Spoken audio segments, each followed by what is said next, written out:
Je me souviens encore de mon arrivée à la maison de campagne. C'était un endroit isolé, entouré de vastes champs et de forêts sombres qui semblaient se refermer sur la propriété, comme pour garder jalousement son secret.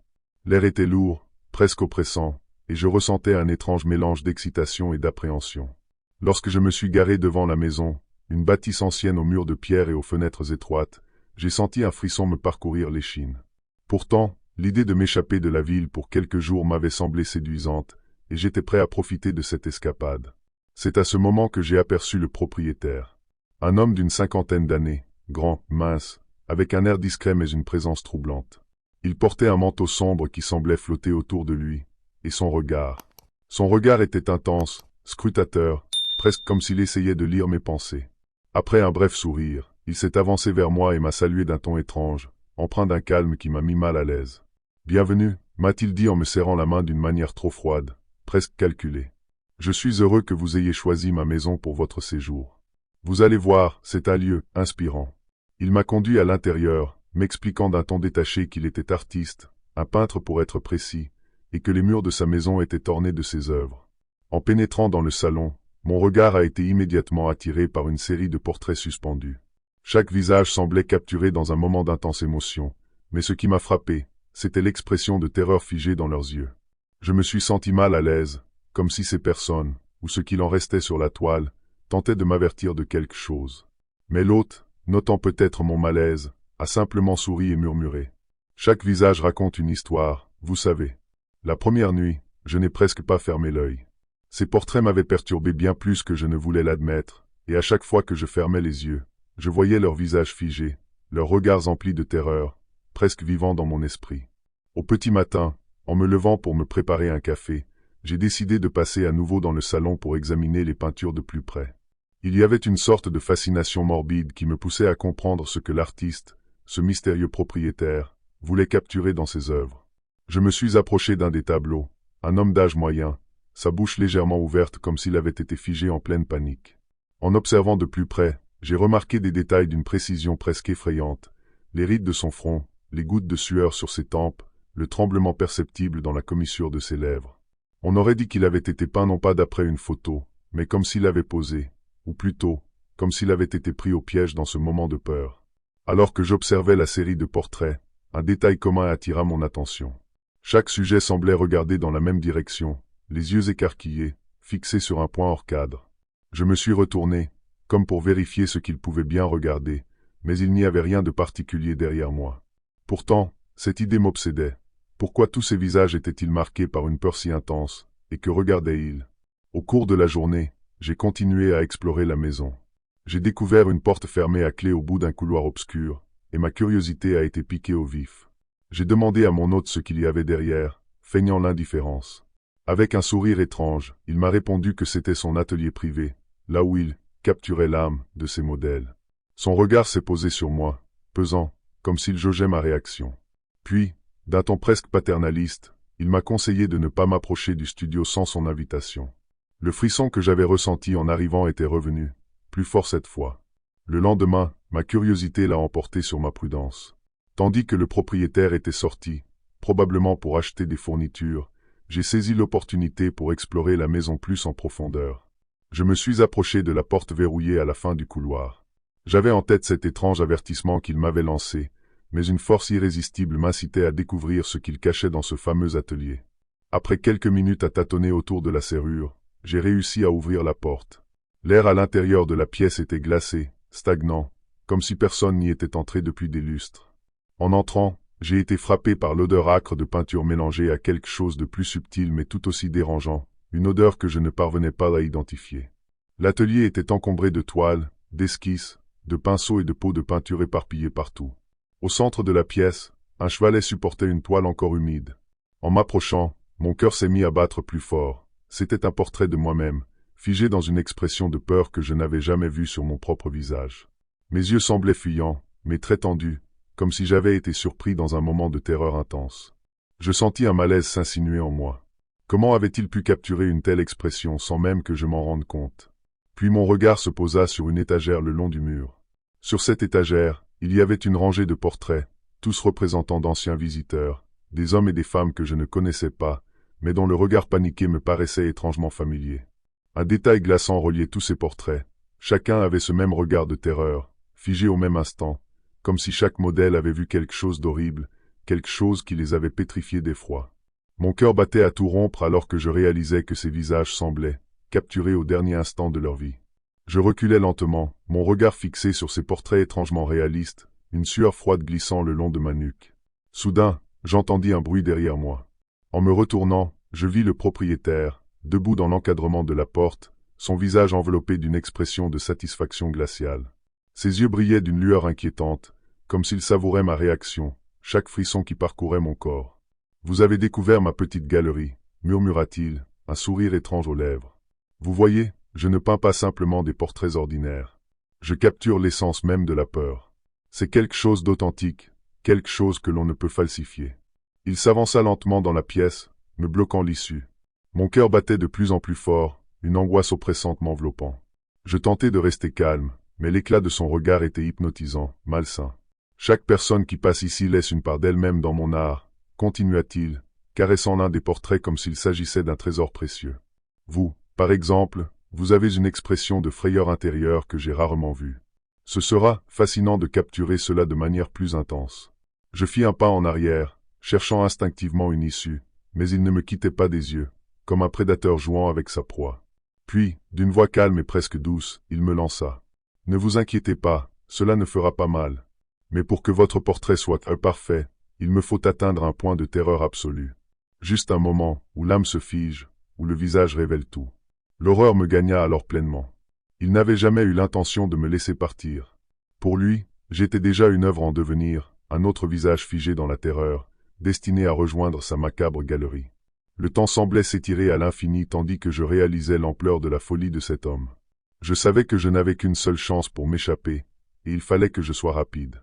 Tentant de dissimuler ma panique, je reculais lentement jusqu'à atteindre le bord de la pièce. D'un coup, j'attrapai un lourd pot de peinture posé sur une étagère, dans un élan de désespoir, le lançai dans sa direction. Le pot éclata à ses pieds, éclaboussant le sol et ses chaussures de peinture noire. Profitant de sa surprise, je me précipitai hors de l'atelier, le cœur battant à tout rompre. Je dévalai le couloir, entendant ses pas lourds résonner derrière moi, sa voix résonnant, froide et tranchante. « Vous ne pourrez pas fuir. Vous êtes à moi. » Mon esprit en alerte, je cherchais désespérément une issue. J'essayai la porte d'entrée, mais elle était fermée à clé, verrouillée de l'intérieur. Sans perdre une seconde, je courus vers la cuisine, espérant trouver une fenêtre ou une autre sortie. Derrière moi, ses pas se rapprochaient, et je pouvais sentir son regard perçant, presque brûlant, qui me suivait dans chaque recoin de la maison. Finalement, j'aperçus une fenêtre entr'ouverte au fond de la cuisine. Je l'ouvris d'un geste frénétique, sans réfléchir, me glissai à l'extérieur, atterrissant lourdement dans l'herbe humide. Je me relevai en titubant, jetant un dernier regard en arrière. À travers la fenêtre, je vis le propriétaire me fixer avec un sourire menaçant, une lueur de déception et de promesse de vengeance dans les yeux. Sans attendre, je m'enfuis dans la forêt environnante, courant à perdre haleine, sans oser me retourner. Les arbres m'entouraient, sombres et oppressants, mais ils étaient ma seule chance de me mettre en sécurité, loin de cette maison maudite. Ce n'est qu'une fois arrivé sur la route principale, haletant et épuisé, que je m'autorisai à m'arrêter.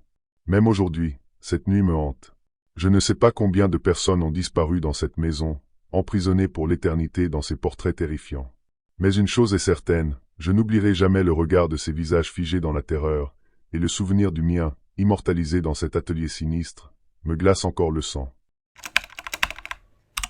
En arrivant à l'Airbnb, j'ai ressenti un léger malaise que je n'arrivais pas à expliquer.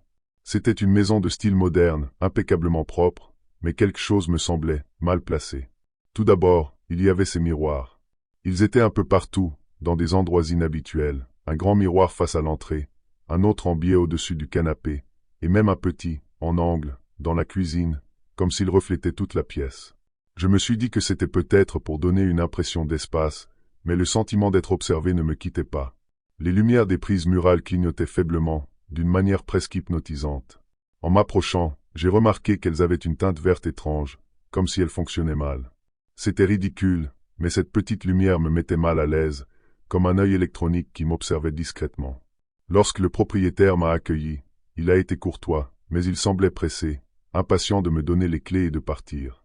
Il m'a rapidement montré les pièces, sans vraiment s'attarder sur les détails, et m'a laissé seul en me disant d'un ton détaché « Si vous avez besoin de quoi que ce soit, appelez-moi, mais je ne dérange pas trop mes invités. » Cette phrase, dite comme une simple politesse, résonnait d'une manière étrange dans mon esprit. Après quelques heures passées dans la maison, ce sentiment de malaise s'était intensifié. J'essayais de me détendre, mais mes yeux étaient inévitablement attirés par ces miroirs, comme s'ils avaient une présence propre. Finalement, ma curiosité l'a emporté. Je me suis approché du grand miroir du salon, le regardant de plus près, cherchant à comprendre ce qui me dérangeait tant. En inspectant le cadre, j'ai remarqué une légère imperfection, un tout petit espace entre le miroir et le mur. Avec appréhension, j'ai glissé mes doigts dans cet interstice et tiré doucement. À ma grande horreur, j'ai découvert une minuscule caméra cachée derrière, pointée directement sur le canapé, là où je m'étais assis plus tôt. Mon cœur a commencé à battre plus vite. Une caméra, ici? C'était sûrement illégal, mais mon esprit, en état de choc, peinait à comprendre. Je me suis levé précipitamment et ai décidé d'examiner les autres pièces. Dans la salle de bain, j'ai baissé le miroir au-dessus du lavabo et, à nouveau, une autre caméra m'attendait, dissimulée dans un angle, capturant chaque mouvement. J'ai senti mon estomac se tordre. Qui pourrait faire ça? Pourquoi? Chaque nouvelle caméra que je découvrais ne faisait qu'ajouter à la terreur. Sous l'effet de la panique, j'ai pris mon téléphone et appelé immédiatement le propriétaire. Je tremblais, la voix serrée par la colère et la peur. J'ai trouvé des caméras dans votre maison. Vous êtes malade ou quoi? Vous espionnez vos invités. Un silence pesant s'installa à l'autre bout de la ligne, puis sa voix me répondit calmement, presque froide. Écoutez, je pense que vous vous faites des idées. Peut-être que cet endroit n'est pas fait pour vous. Je vous conseille de partir, tant que vous pouvez encore. Cette dernière phrase me glaça le sang. Il ne cherchait même pas à nier ou à s'excuser. C'était comme s'il voulait me faire comprendre que je n'étais pas le bienvenu, mais surtout, que je ne devais pas poser de questions. Chaque mot résonnait comme un avertissement sinistre. Je suis resté là, figé, en tenant mon téléphone dans la main, incapable de prononcer un mot. Cette conversation m'avait laissé sans souffle, et la tension dans l'air était devenue insupportable. J'ai raccroché, mes mains tremblantes, mon esprit tourbillonnant. Je ne pouvais pas juste partir sans comprendre ce qui se passait ici. Je suis sorti du salon, m'avançant dans les couloirs sombres. Chaque recoin semblait me scruter. J'ai décidé de faire une vérification plus approfondie, mais plus je marchais, plus je sentais une présence étrange, comme si quelqu'un me suivait. Je me suis arrêté, tendant l'oreille. Des bruits de pas légers, presque imperceptibles, résonnaient à travers les murs, se rapprochant. Mais quand je tournais la tête, il n'y avait personne.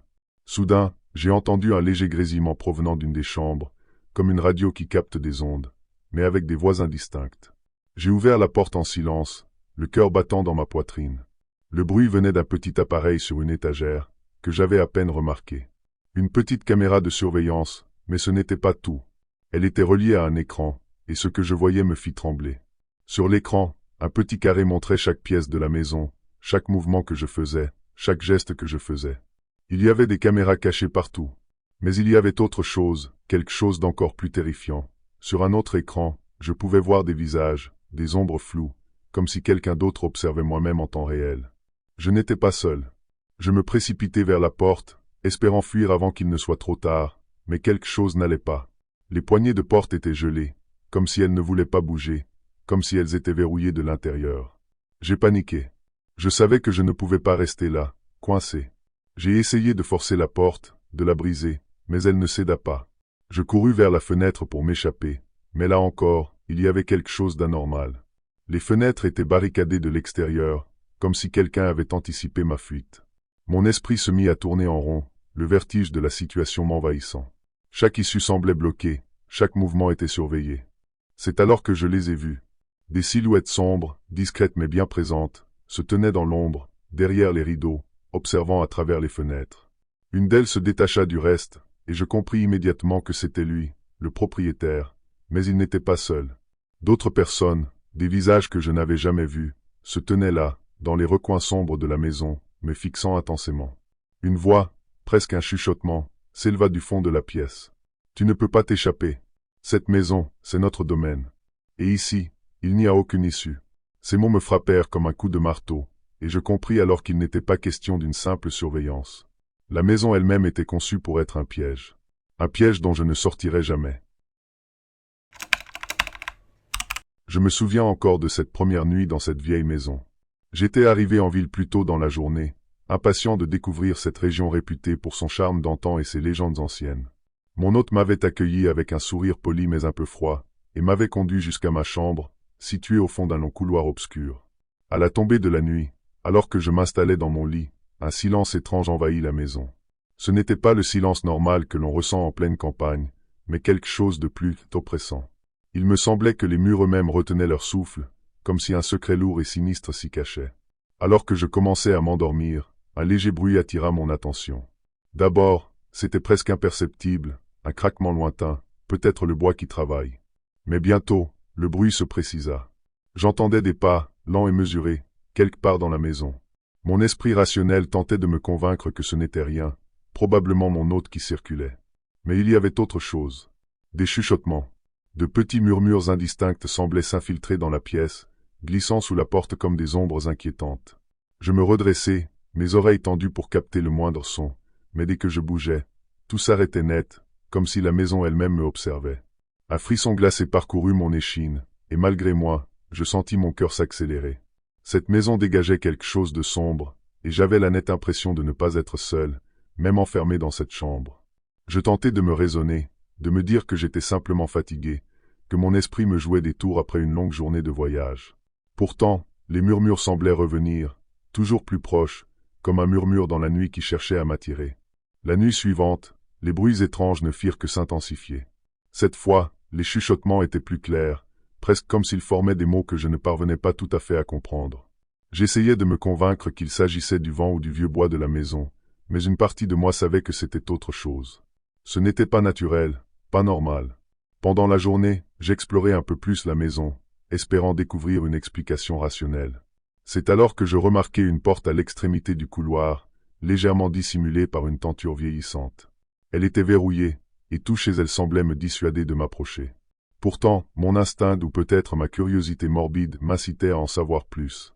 Je demandai à mon hôte ce qu'il y avait derrière cette porte. Son visage se ferma instantanément, et ses yeux, d'habitude fuyants, me fixèrent avec une intensité qui me glaça. Il murmura que la pièce était juste un espace de rangement et détourna rapidement le regard, comme si le sujet le mettait mal à l'aise. Son attitude étrange ne fit qu'attiser ma curiosité. Pourquoi cette réticence à parler d'une simple pièce de rangement? Cette nuit-là, allongé dans mon lit, mon esprit ne cessait de revenir à cette porte verrouillée. Je me demandais ce qui pouvait bien s'y cacher, quel secret mon hôte cherchait à dissimuler. Les murmures, quant à eux, continuaient de me hanter, plus insistants, comme s'ils m'appelaient, me poussant à découvrir ce qui se trouvait derrière cette porte interdite. Cette nuit-là, je ne pus résister.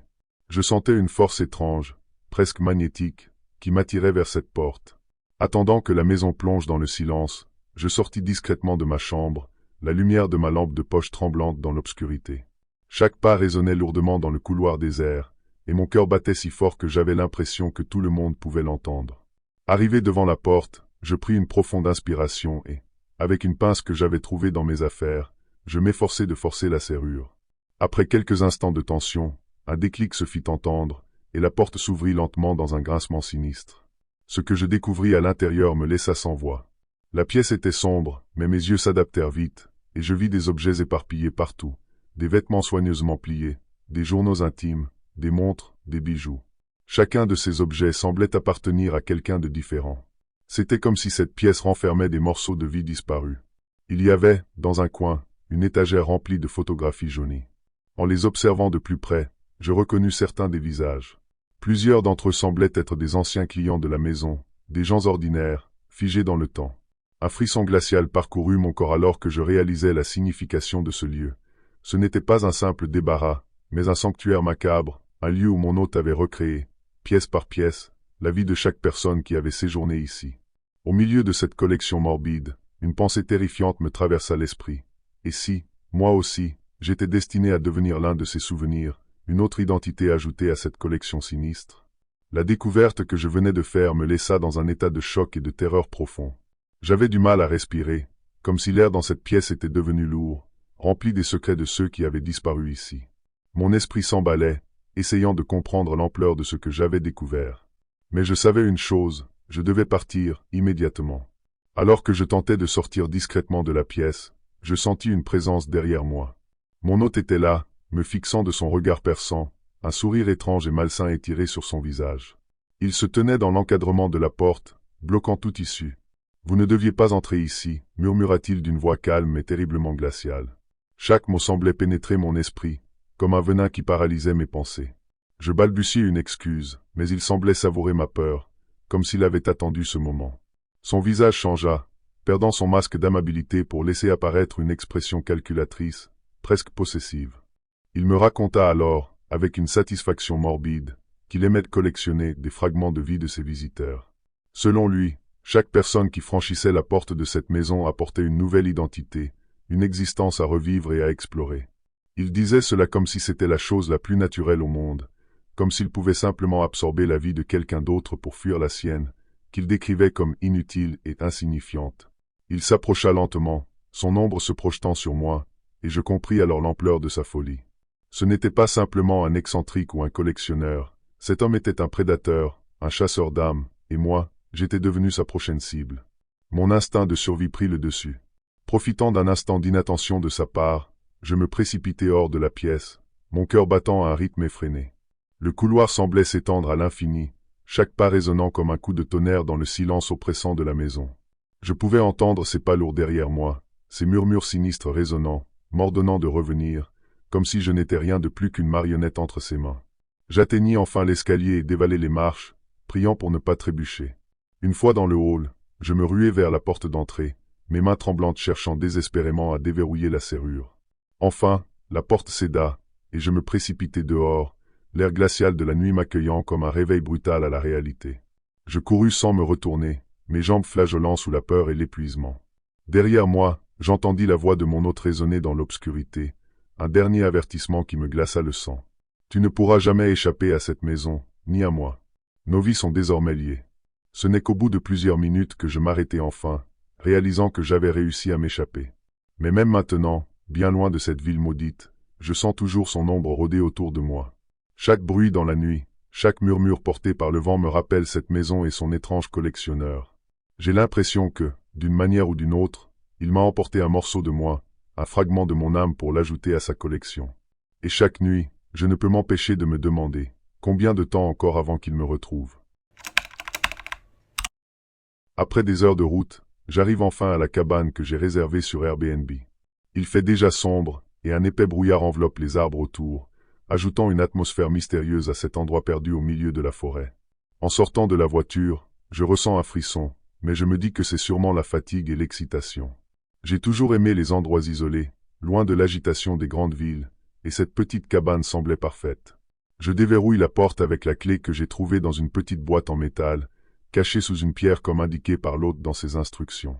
En entrant, une odeur de renfermé m'accueille, un mélange de bois humide et de poussière. L'air est épais, stagnant, comme si personne n'avait ouvert une fenêtre depuis des semaines, peut-être même des mois. J'allume la lumière, mais elle vacille, projetant des ombres étranges sur les murs en bois. Je mets cela sur le compte de l'ancienneté de l'endroit. En explorant les lieux, je remarque des détails qui me semblent singuliers. Les meubles sont anciens, lourds et usés, chaque pièce semble figée dans une autre époque. Sur une petite table à l'entrée, un mot manuscrit m'attend, signé d'un prénom. Bienvenue, profitez de votre séjour. Émile. J'imagine que c'est le propriétaire, même si je n'ai jamais eu de réponse directe de sa part, juste des messages automatiques de la plateforme. Un peu plus loin, des photos encadrées sont accrochées au mur. Elles montrent un homme dans la cinquantaine, cheveux grisonnants, avec un sourire serein. Ce doit être Émile. Ses yeux semblent suivre mon regard, comme si, d'une certaine façon, il veillait sur moi. J'essaie de me rassurer en pensant que c'est l'atmosphère de la cabane qui me rend plus impressionnable que d'habitude. Je pose mon sac, prêt à m'installer, mais une étrange sensation persiste, comme si ce lieu avait été déserté depuis bien plus longtemps que ce que je veux croire. La première nuit, je m'endors rapidement, épuisé par le voyage. Le silence est total, presque étouffant, seulement perturbé par le craquement occasionnel du bois de la cabane. Mais en pleine nuit, je me réveille en sursaut, comme si quelque chose m'avait tiré du sommeil. Je reste allongé un moment, écoutant attentivement, avant d'entendre des bruits de pas dans le couloir. Ils sont lents, presque hésitants, comme si quelqu'un essayait de ne pas se faire entendre. Je me redresse, mon cœur battant à tout rompre. Les pas s'arrêtent juste devant ma porte. Pendant un instant, j'ai l'impression que quelqu'un est là, immobile, écoutant de l'autre côté. Je retiens mon souffle, tendant l'oreille, mais il n'y a que le silence. Je finis par me lever et ouvrir la porte, espérant voir que j'ai rêvé ou que mon esprit m'a joué des tours. Le couloir est vide, plongé dans l'obscurité. Je regarde de chaque côté, mais il n'y a personne. Tremblant légèrement, je retourne me coucher en essayant de rationaliser. La vieille cabane doit produire des sons étranges à cause de son âge et de la dilatation du bois. Mais alors que je me tourne vers la fenêtre pour essayer de me rendormir, mon regard se fige. Une silhouette, indistincte mais bien présente, se tient dehors, dans l'obscurité, fixant la cabane. Elle est immobile, et bien que je ne puisse pas voir son visage, je ressens son regard posé directement sur moi. Je me redresse rapidement, le cœur battant, et, dans un réflexe, ferme le rideau pour ne plus voir l'extérieur. Je me dis que c'est sûrement mon imagination qui me joue des tours, que le silence et l'atmosphère lugubre de cette cabane me rendent paranoïaque. Mais malgré moi, je sens que quelque chose ne va pas ici, comme si une présence invisible m'observait, me jaugeait. Le lendemain matin, je me réveille avec cette sensation persistante d'inquiétude, comme un poids invisible qui pèse sur mes épaules. J'essaie de me convaincre que tout cela n'était qu'un mauvais rêve, amplifié par l'isolement et l'étrangeté du lieu. Pour m'occuper l'esprit, je décide d'explorer un peu la cabane. En fouillant dans un bureau ancien qui se trouve dans le coin du salon, je tombe sur un vieux journal local, jauni par le temps. En feuilletant les pages, mon regard se fige sur un article qui mentionne le nom d'Émile, le propriétaire de la cabane. Un frisson glacé parcourt mon échine alors que je lis l'article, qui raconte qu'Émile, l'homme de la photo, a été retrouvé mort dans cette même cabane, dans des circonstances inexpliquées, il y a plusieurs années. L'article mentionne des témoignages de voisins qui affirment avoir vu des lumières allumées et entendu des bruits dans la cabane bien après sa mort. Un sentiment d'angoisse monte en moi. Comment est-ce possible que cette cabane soit encore en location? Et pourquoi est-ce que personne ne m'a averti? Mes mains tremblent légèrement en posant le journal, et une pensée obsédante commence à se former dans mon esprit. Est-ce que je suis vraiment seul ici? Troublé, j'attrape mon téléphone pour contacter le service clientèle d'Airbnb et signaler ce que je viens de découvrir. Mais, étrangement, chaque fois que j'essaie d'appeler, la ligne coupe brusquement ou le réseau disparaît. C'est comme si quelque chose ou quelqu'un m'empêchait de contacter l'extérieur. Les nuits suivantes deviennent de plus en plus étranges. À chaque fois que je ferme les yeux, je me réveille en sursaut, pris dans un rêve éveillé où des voix me chuchotent, des murmures incompréhensibles qui semblent venir de partout et de nulle part à la fois. Les bruits dans la maison se multiplient, des pas légers qui se déplacent dans les couloirs, des portes qui grincèrent, des chuchotements effrayants qui résonnent dans l'obscurité. Mais le plus étrange, c'est que chaque fois que je me lève pour vérifier, tout est calme. Les couloirs sont vides, l'air est figé, et je suis seul, ou du moins, c'est ce que je crois. Un soir, alors que je m'installe dans le salon avec un livre, j'aperçois une silhouette par la fenêtre, immobile dans la brume. C'est Émile. Je suis certain que c'est lui. Il se tient là, près du jardin, les yeux fixés sur moi, une expression figée mais étrange sur son visage. Je tente de l'ignorer, mais à chaque fois que je tourne la tête, je le vois toujours là, comme un reflet dans une vitre sale. Mon cœur bat la chamade alors que je recule précipitamment. Le soir suivant, alors que je m'apprête à m'endormir, une voix grave et familière s'élève du fond du couloir. C'est une voix d'homme, calme, mais pleine d'autorité. « Bienvenue, je vous attendais. » Le souffle me coupe. J'essaie de crier, mais aucun son ne sort de ma gorge. Le silence est presque insupportable, puis une légère vibration sous mes pieds me fait sursauter. Il est là, quelque part, dans la maison, tout près, et il ne partira pas.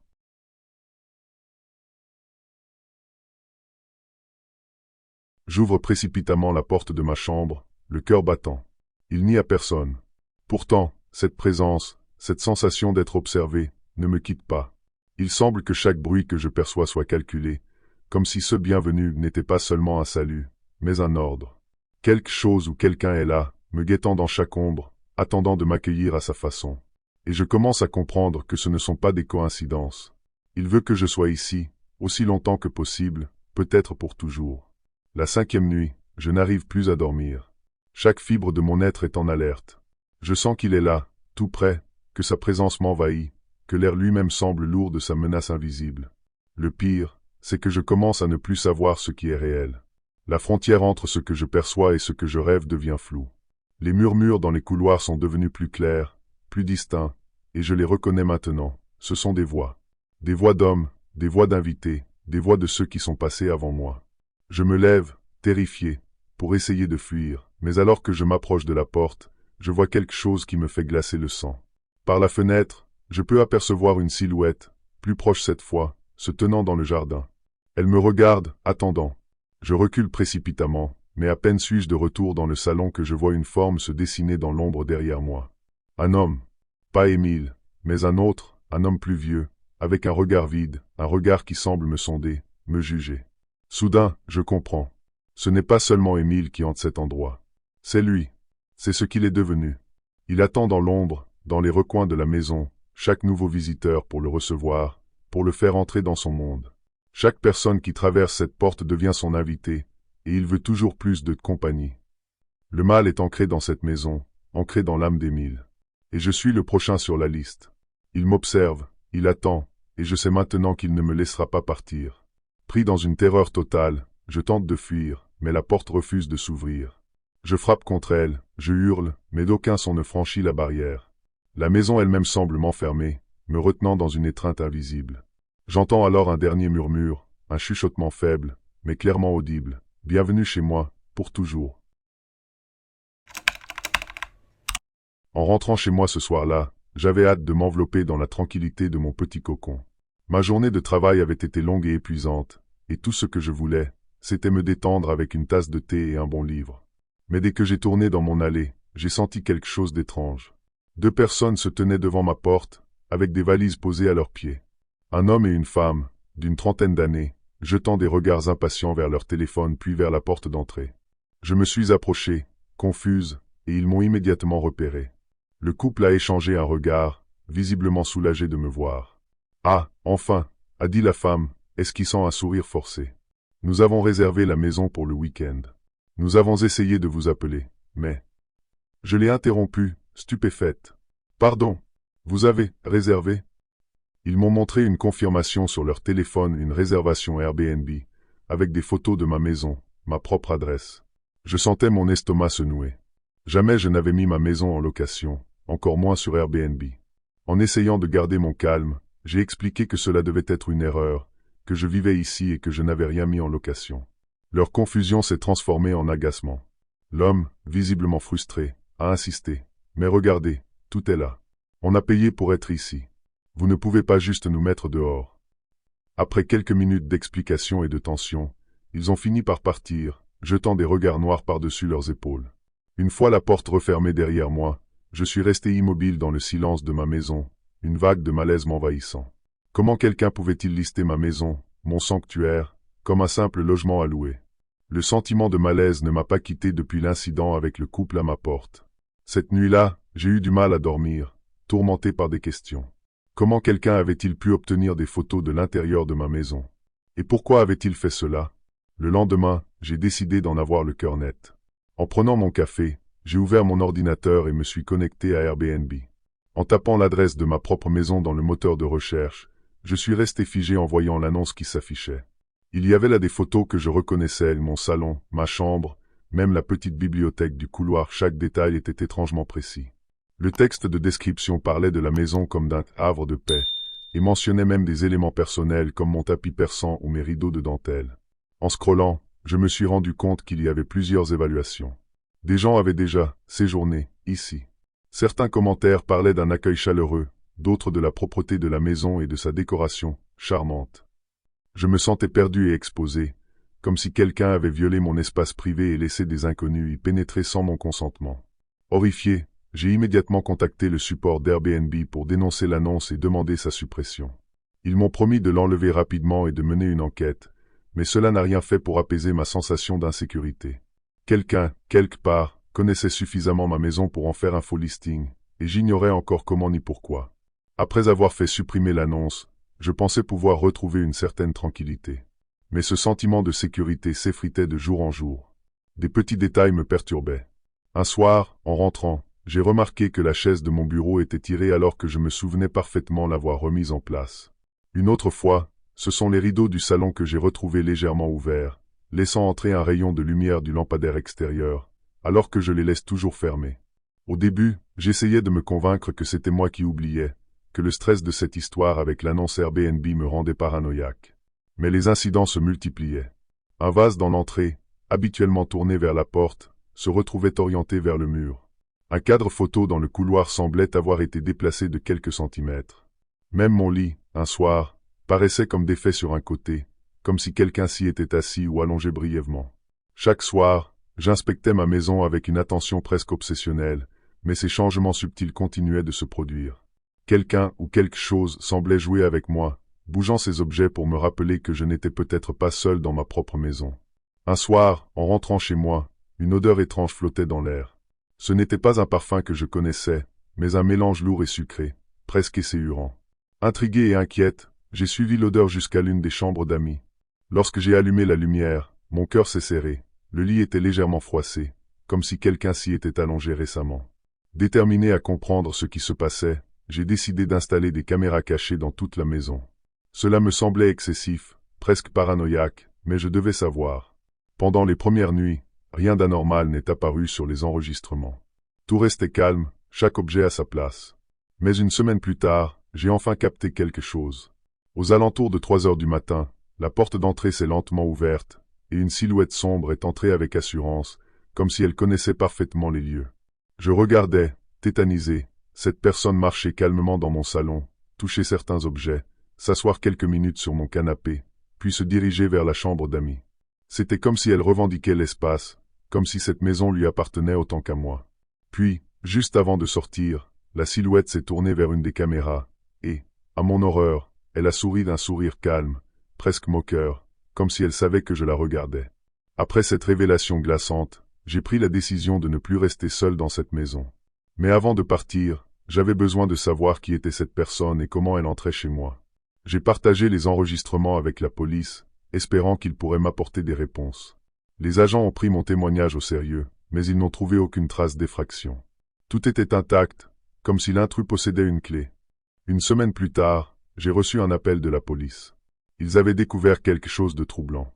En enquêtant sur l'annonce Airbnb, ils ont découvert qu'un ancien propriétaire de la maison, quelqu'un qui l'avait vendue il y a des années, avait gardé un double des clés. Cet homme avait disparu depuis un certain temps, mais certains témoins affirmaient l'avoir vu rôder dans le quartier la nuit. Il semblerait qu'il n'ait jamais vraiment quitté la maison. Il continuait à entrer en cachette, accueillant des visiteurs lorsqu'il le désirait. En réalisant cela, un frisson glacé a parcouru mon échine. Même si la maison m'appartenait légalement, elle ne serait jamais vraiment mienne. J'ai quitté les lieux définitivement, incapable de me sentir en sécurité dans un endroit où mon intimité avait été si violemment violée. On venait tout juste d'arriver à la cabane, au milieu de cette forêt immense, loin de toute civilisation. L'endroit était aussi isolé que promis dans l'annonce Airbnb, peut-être même un peu trop. On s'était dit qu'un week-end coupé du monde, sans réseau et sans distraction, nous ferait du bien. La cabane elle-même avait un charme rustique, mais une atmosphère lourde semblait flotter autour d'elle, comme si les arbres, sombres et imposants, cherchaient à nous engloutir dans leur silence. En déchargeant nos affaires, j'ai remarqué quelque chose de curieux sur une des troncs d'arbres proches, une sorte de symbole gravé, comme une marque faite à la hâte avec un objet tranchant. La gravure ressemblait vaguement à un cercle barré par une ligne irrégulière, un motif que je n'avais jamais vu auparavant. Je l'ai montré aux autres, pensant que ça pourrait être un vieux signe de randonneur ou peut-être une blague locale, mais tout le monde a éclaté de rire en plaisantant sur les signes de malédiction et les rituels de sorcières. Je me suis forcé à rire aussi, mais une drôle de sensation de malaise me serrait l'estomac. Alors qu'on entrait dans la cabane, un silence pesant s'est installé. Pas un bruit de vent, pas un chant d'oiseau, juste le craquement de nos pas sur le parquet. C'était comme si la forêt elle-même retenait son souffle, nous observant depuis l'ombre dense des arbres. La première nuit dans la cabane avait été calme, mais dès le lendemain matin, quelque chose d'étrange nous attendait. En sortant pour prendre l'air et explorer les alentours, j'ai remarqué de nouvelles marques sur les arbres, plus proches de la cabane que celles de la veille. Les mêmes symboles gravés, comme des cicatrices profondes dans l'écorce, semblaient s'être multipliés. Chaque arbre autour de nous semblait maintenant porteur de ce signe étrange, et il formait comme un cercle autour de la cabane. On a commencé à en parler, un peu nerveux, mais chacun tentait de garder un ton léger. Peut-être un autre groupe d'amis qui avait voulu faire une blague au prochain locataire. Pourtant, une sensation de malaise planait. Pourquoi quelqu'un s'amuserait-il à graver ces symboles partout dans la forêt? La journée avançait, et alors qu'on essayait de se détendre, des bruits étranges ont commencé à résonner au loin. On aurait dit des craquements de branches, comme si quelqu'un ou quelque chose se déplaçait entre les arbres. Par moments, les bruits s'arrêtaient brusquement, et le silence devenait presque étouffant. Chacun essayait de trouver une explication rationnelle, sûrement des animaux nocturnes, ou le bois qui travaillait. Mais dans le fond, On sentait tous que quelque chose n'allait pas. Ce soir-là, en allant me coucher, j'ai eu du mal à fermer l'œil. Chaque bruit, chaque grincement semblait se rapprocher de la cabane. La troisième nuit, l'atmosphère avait changé. Après le dîner, alors qu'on discutait et riait pour se détendre, un de mes amis, Maxime, s'est levé brusquement, les yeux fixés sur la fenêtre. Son visage était livide. Intrigués, nous avons tous suivi son regard, et là, à la lisière des arbres, des silhouettes sombres se tenaient immobiles, enveloppées de longs manteaux noirs et de capuches qui cachaient leurs visages. Un silence glacial est tombé sur nous. Les silhouettes ne bougeaient pas, mais on sentait leur regard perçant, même cachés par l'ombre, comme si elles scrutaient chaque détail de nos mouvements. Mon cœur battait à tout rompre, et je sentais la peur s'insinuer dans mes veines, glaciale et paralysante. On a décidé d'appeler la police, mais quand on a sorti nos téléphones, le réseau avait disparu. Plus de connexion, plus aucun moyen de contacter qui que ce soit. L'inquiétude s'est transformée en panique quand on a réalisé qu'on était complètement coupé du monde extérieur, seul face à ces mystérieuses figures qui nous entouraient. En essayant de garder notre sang-froid, on a éteint toutes les lumières de la cabane, espérant passer inaperçus. Cachés dans l'obscurité, on retenait notre souffle, écoutant les moindres sons, espérant que ces silhouettes disparaîtraient aussi silencieusement qu'elles étaient apparues. À l'aube, la tension n'avait pas diminué, bien au contraire. Nos yeux étaient rouges et fatigués, mais il n'y avait pas eu un seul bruit depuis la veille, pas un seul mouvement dans la forêt. Pourtant, la peur qui nous rongeait n'avait fait que grandir. Chacun de nous était trop terrifié pour dire quoi que ce soit, le regard fixé sur la porte, les fenêtres, espérant que la journée apporterait un soulagement. Quand le soleil a commencé à se lever, une brume étrange s'est levée de la forêt, plus épaisse et noire que de coutume, envahissant peu à peu les abords de la cabane. C'était comme si la forêt elle-même se refermait sur nous. En sortant pour vérifier, j'ai remarqué des symboles nouveaux, encore plus profonds, cette fois gravés sur la porte d'entrée, sur les fenêtres, là où personne ne pouvait les avoir vus la veille. Une sorte de cercle entourait maintenant la cabane, comme si nous étions enfermés dans un piège. Soudain, une idée m'est venue, un souvenir lointain, une vieille légende que j'avais entendue autrefois, d'un culte ancien, un groupe qui se cachait dans les bois et qui faisait des rituels pour invoquer des esprits. Et si ces symboles n'étaient pas juste des blagues? Et si, depuis le début, on avait été marqué? Alors que je tentais de partager cette pensée avec les autres, on a entendu des bruits sourds, comme des pas lourds se rapprochant de la porte. On s'est figé, le cœur battant. Les figures encapuchonnées étaient là, tout autour de nous, silencieuses, mais leur présence palpable. Elles ne disaient rien, mais tout semblait vibrer autour de nous comme une pression invisible. Puis, l'une d'elles a fait un mouvement. Lentement, très lentement, elle a levé la main, et c'est à ce moment précis que j'ai vu quelque chose d'horrible. Un cercle de symboles était tracé dans la neige autour de nous, les mêmes que sur les arbres. Nous étions encerclés. À ce moment-là, la panique nous a complètement envahis. On ne savait plus où regarder, ni quoi faire. Chaque mouvement des silhouettes encapuchonnées semblait nous réduire un peu plus, nous écraser sous la terreur. Elles étaient là, autour de nous, immobiles, et l'air autour de la cabane était devenu irrespirable, lourd de menaces. On a tenté de fuir, sans vraiment savoir où aller. Maxime, avec un cri désespéré, a ouvert la porte en courant, mais dès qu'il a mis le pied dehors, un cri strident a déchiré la nuit, et il a disparu dans la brume. Un autre ami a voulu partir à sa recherche, mais je l'ai retenu. On ne savait pas ce qu'on risquait dehors, ni ce qui nous attendait dans cette forêt maudite. Tout ce que l'on savait, c'était que ceux qui s'étaient aventurés au-delà de la cabane ne revenaient jamais. Dans un dernier espoir, on a décidé de se barricader, de tout fermer et de rester dans le silence total. Mais les bruits autour de la cabane sont devenus de plus en plus insistants. Des coups frappaient les murs, les fenêtres, et des murmures inintelligibles se faisaient entendre, venant de partout à la fois. C'était comme si la forêt elle-même nous parlait, comme si elle avait une vie propre, un souffle qui nous poursuivait. Alors que je regardais par la fenêtre, mes yeux se posèrent sur une silhouette qui s'était avancée jusqu'à la porte. Cette fois, elle leva son capuchon, et je vis rien. Aucun visage, juste un vide profond, comme un trou noir dans lequel mon âme semblait aspirer. Je fus paralysé par la peur. Il n'y avait plus d'échappatoire. Nous étions pris au piège, encerclés dans cette cabane par des ombres qui n'étaient peut-être pas humaines. Et, dans un dernier élan de terreur, alors que la brume se resserrait autour de nous, je compris enfin. Ils n'étaient pas là pour nous tuer. Non, ils étaient là pour nous emmener avec eux, pour nous arracher à ce monde et nous faire rejoindre la forêt, à jamais.